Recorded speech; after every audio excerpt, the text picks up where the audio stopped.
So I have two awesome cameras here, the Canon R7 and the R8. I've been using both for a while now, and the big question is, which one is the best?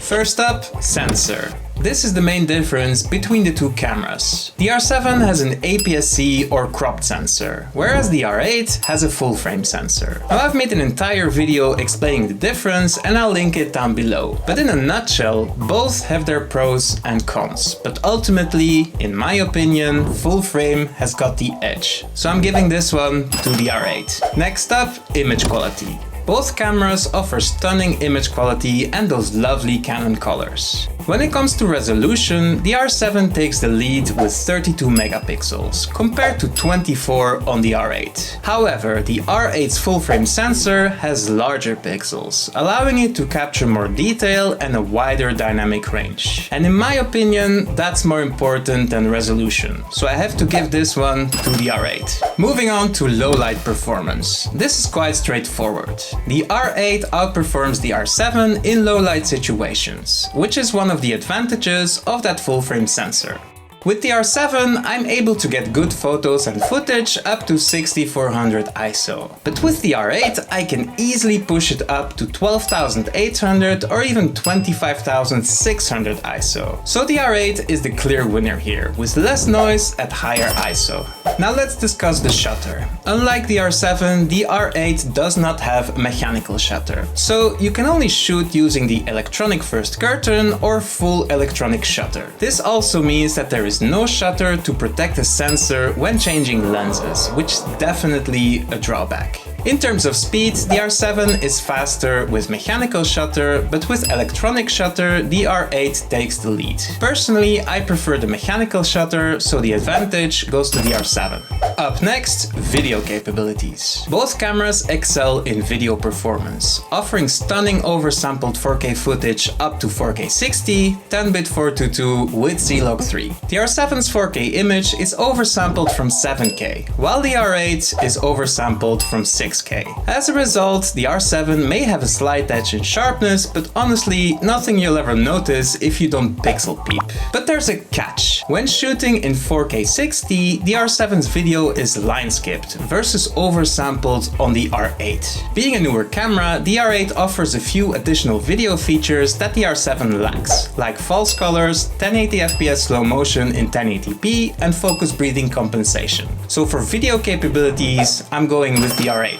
Moving on to autofocus. Both cameras feature Canon's most advanced autofocus system, dual pixel autofocus 2. The performance is practically identical between the R7 and the R8. I haven't noticed much difference in speed, subject recognition, or stickiness. Now the R8 has the auto subject detection mode, while the R7 doesn't. This might seem like a minor detail, but it actually saves a significant amount of time and is a feature I don't want to miss. Additionally, the R8 also has subject detection priority, which maintains focus when the subject leaves the frame and engages again only when the subject re-enters the frame. So once again, I have to give the advantage to the R8. By the way, if you're enjoying this video so far, please smash that like button and don't forget to subscribe for more content like this. Right, let's talk about image stabilization. The R7 has IBIS, while the R8 does not. Now you might argue that most Canon RF lenses already have image stabilization, and Canon's IBIS is causing wobbling with wide-angle lenses anyway. But in the end, I prefer to have IBIS rather than not, especially for handheld video or when using slower shutter speeds for longer exposures. So definitely a plus for the R7. Next up,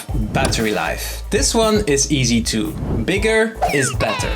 The smaller batteries for the R8 are simply no match for the larger batteries for the R7. Now, without conducting any scientific tests, I get approximately half of the battery life on a single charge with the R8 compared to the R7. So the R7 is the clear winner in terms of battery life. Moving on to ergonomics and handling. Both cameras have a similar look and feel, but there are a couple of differences. The R8 is smaller and lighter, making it easier to toss in a small bag. The grip on the R7, on the other hand, is deeper and wider, providing a firmer and more comfortable hold. The R7 has a unique dial joystick combo and an off-on video switch. The R8 inherits the layout from the R6 Mark II, with an off-lock-on switch on the top right and a photo-video switch on the top left. It does not have a joystick though. Now, which layout is better? Honestly, it's subjective, but personally I prefer the setup of the R8. Let me know in the comments which one you prefer. To keep it fair though, let's call this a draw.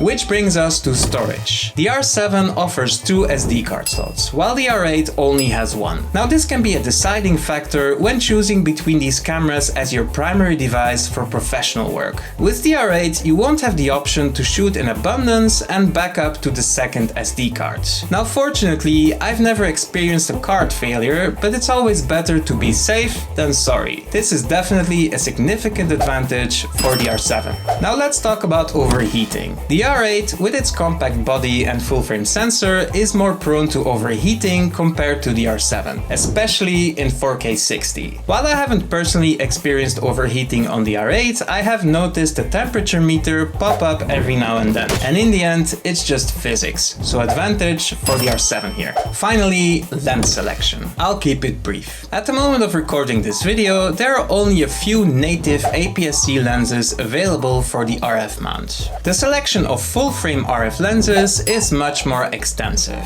However, you can use full-frame RF lenses on APS-C bodies like the R7 too, albeit with a crop in field of view, so I'll call it even.